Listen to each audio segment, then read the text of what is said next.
Good morning. I'm going to read you a poem called The Mills of the Gods. Now, it's possible that you missed the other video where I was reading another poem, but it's from this book. Let me get the light on it where it looks good. The Best Loved Poems of the American People. And I think in my other video I said it was published in 1939. Actually, it was 1936. And of all things, it is still available today from Doubleday, the original publisher. And let me read you how it got its start. Um, in the compilation of this book, I have drawn on my experience as editor of the Queries and Answers page of the New York Times Book Review over a period of 15 years. So it was published in 1939, so minus 15 years from that, she minimally in 24, started working for the New York Times. But in fact, it could have been even earlier than that she had started, because maybe it took longer for this book to get published. Um,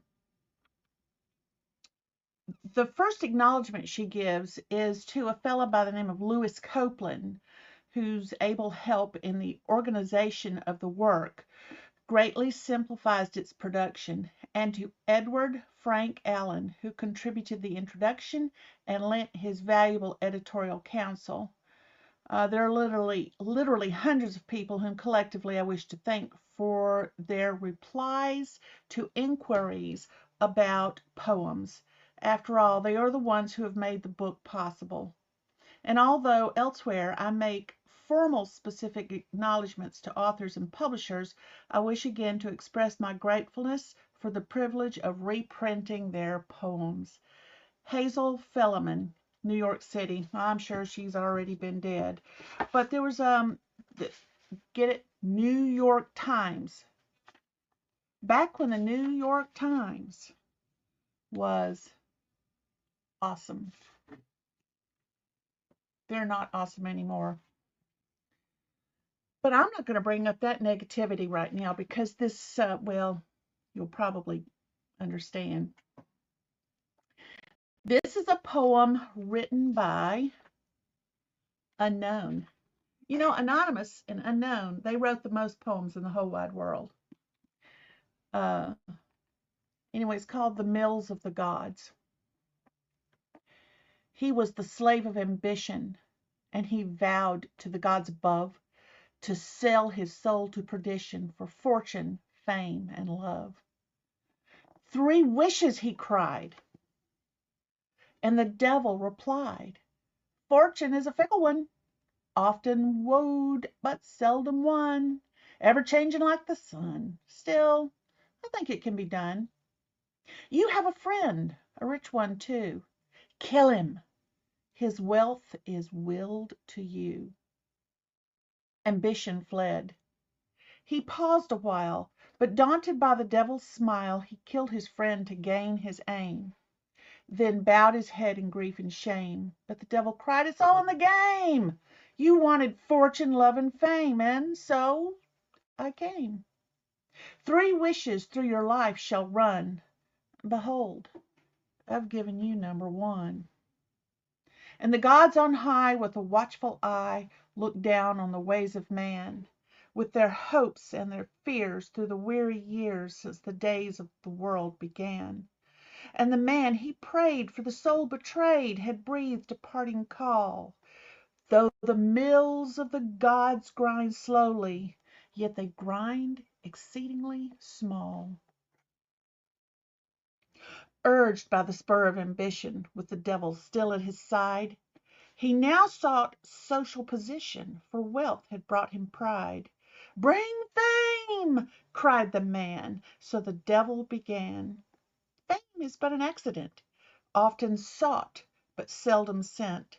Still, I think we're on the scent.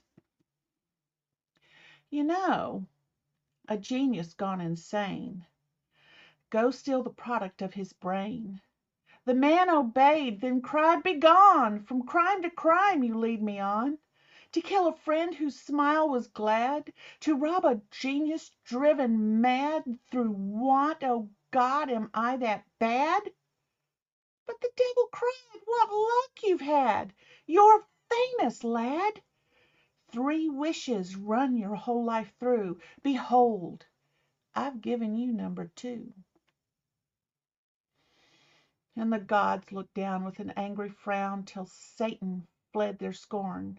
For the devil may play with the common clay, but genius is heaven born.